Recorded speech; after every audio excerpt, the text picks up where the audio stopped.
take your country, shove it, and keep it to yourself. But if you want an honest discussion on moving Nigeria forward, let's talk. If you don't want to hear the truth, tune out right now before we get into it. Now I'll dig in. A lot of stuff not going well, you know what I'm saying? The economy is just not good anymore.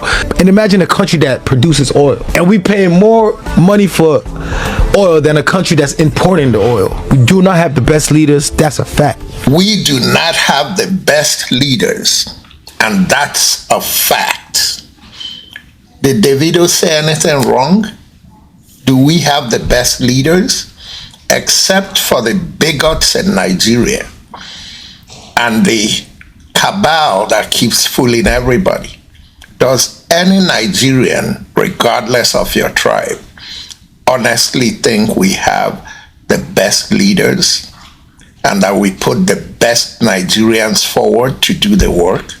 Do we? Folks, if you tuned into this show today thinking I'm gonna be politically correct, tune out because you're gonna be upset.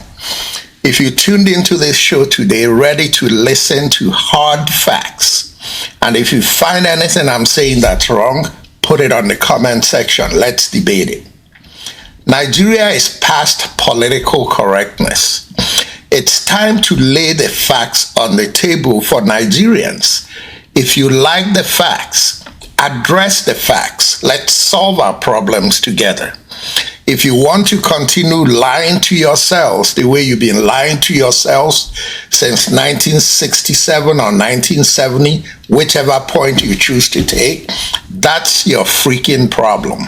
But if you think you're going to continue playing your tribalistic games and your bigoted games and your cheating games, Igbos are ready to exit the damned geographical area called Nigeria.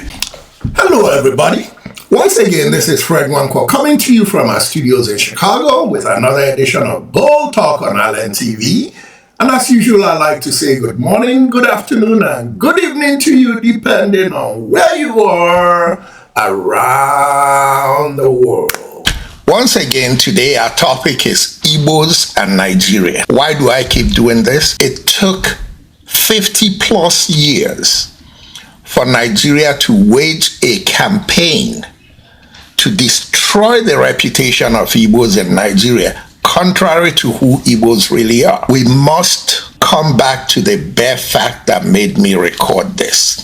For 50 plus years now since the war ended, Nigeria has been doing trial by error in trying to run the country. And I'm here to piss every bigot off. And if you doubt it, come to the comment section and talk about it, or come to my studio. Let's discuss it formally. Until Nigeria, in an open-minded way, opens up to hire the best Nigerians at every job, be the best Yoruba, Fulani, Hausa, Edo, Ibibio, whoever is the best and patriotic. Until we do that, we're not going anywhere. And whether Nigerians like it or not, please, open-minded Nigerians, I'm not talking to you. I'm talking to Nigeria's bigots, especially Bola Ahmed Tinubu and Bayo Onanuga and the Fulani cabal bigots. Until they hire the best Nigerians, which inevitably is going to include the best Igbos, to run every department at every level of Nigeria. And until they allow INEC to stop tampering with election results and let the best Nigerians go out and campaign to Nigerians all across Nigeria and let the best candidates win. When that happens, the people of Nigeria, Igbos, Yorubas, Fulanis, Hausas, Edos, Ibibio,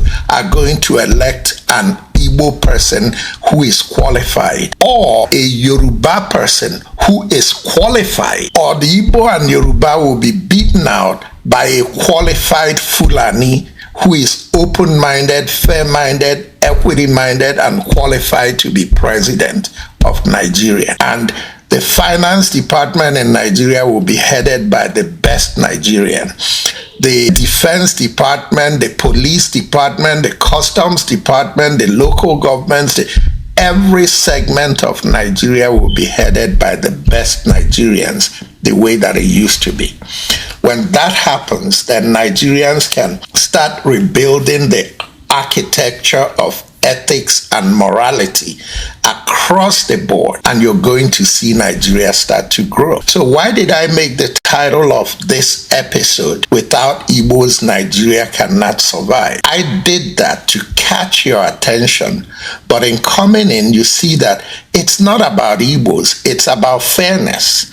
But I know that if fairness is implemented in Nigeria, Igbos will do very well, because Igbos are very qualified and believe in hard work ethics, not bribery, corruption, and nepotism, and earning what you didn't make, making money that you didn't earn, because everything is about cheating and embezzlement. There are Igbos who cheat, don't get me wrong, but the reality is that if you open up Nigeria for fair competition, Igbos are going to excel. Good Yorubas are going to excel. Right now, good Yorubas are not excelling, and that's the shame about the bigots who think it's Yorubas versus Igbos. Even the good Yorubas are not excelling in this system. The good Fulanis are not excelling in this system. The good Edos, the good Ibibios, the good Efiks, the good people of Nigeria are not excelling. And when Nigeria becomes run equitably and fairly, Nigeria's good people will excel across the board. That's what I mean by when Nigeria lets Igbos live up to their potential in Nigeria. It will be the day that Nigeria wakes up to do well and take its place internationally.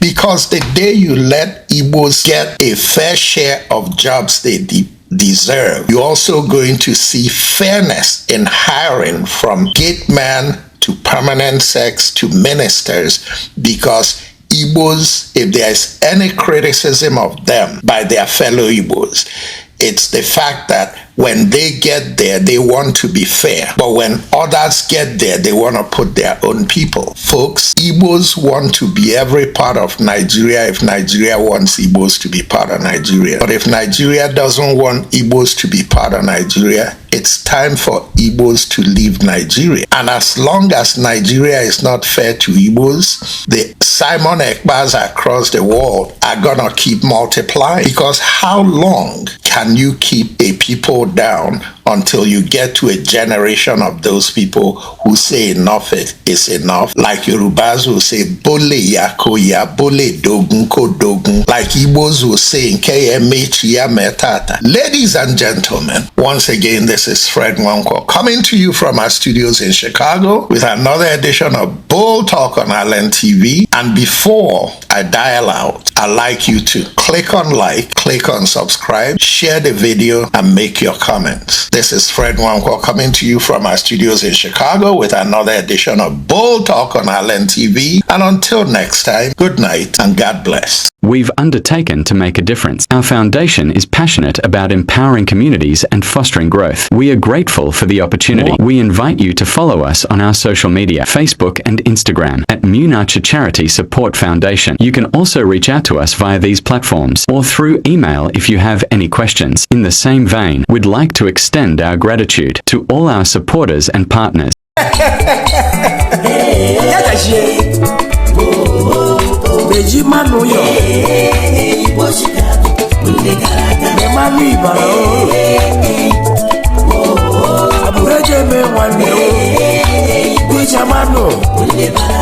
Kaikene Fred Nwankwo Ezudo Ezi Nwankwo si ajalebia Publisher African Lifestyle Magazine Chicago Nwankwo ndị Chicago Jemba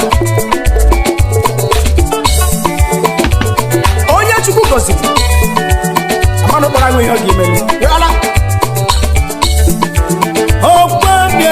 let me jide amana yele wa adiya wa mwe arabazo jide hey esi gbe ni ndo anabala ni mosteti nwanne na marachana o wiri nwanne vele jide we enyi mama do Onya madobi manu de lo wa hu ande ala mala manu o me mwande ji na cheji lo Ome mwange jelo waje bichila. Higa. Whoa! Hey, mano. Beji mano yo.